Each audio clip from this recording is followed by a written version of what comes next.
Now in its fourth week, the conflict between Ukraine and Russia is continuing with little sign of progress toward peace. WGN's Brona Tumulty joining us now with the latest on that invasion. Brona. Good evening, Micah and Ben. More than 3 million people have now packed up and left Ukraine, with a further 6.5 million believed to be displaced within the country. While peace seems a long way off, the death toll continues to climb, including the loss of dozens of children.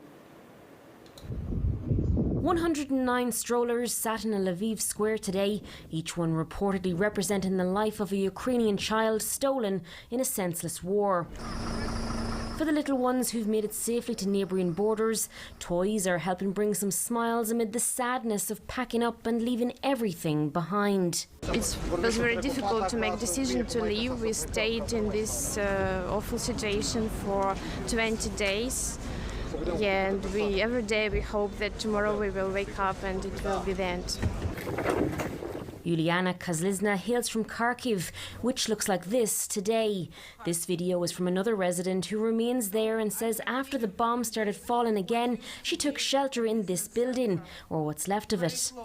And I don't know when people will be able to return here to their homes and to their workplaces.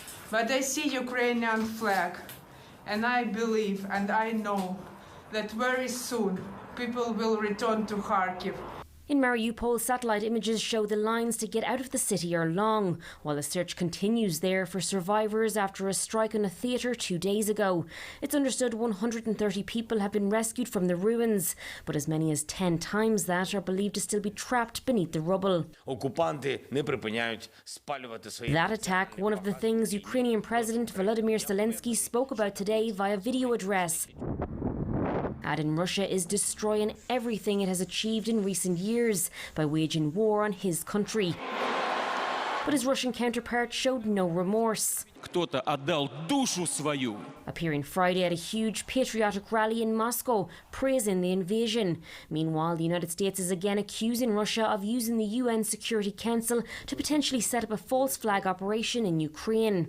We continue to believe it is possible that Russia may be planning to use chemical or biological agents against the Ukrainian people.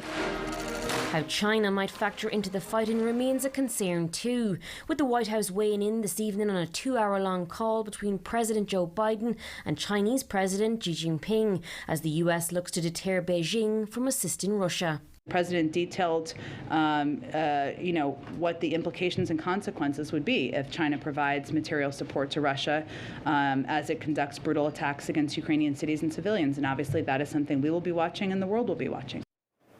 During that phone call, both Biden and Xi agreed the need for peace, but disagreed with who is responsible for what's happening right now in Ukraine, with China refusing to put the blame solely on Russia. Now, all of this, of course, ahead of the president's trip to Belgium next week for a NATO summit.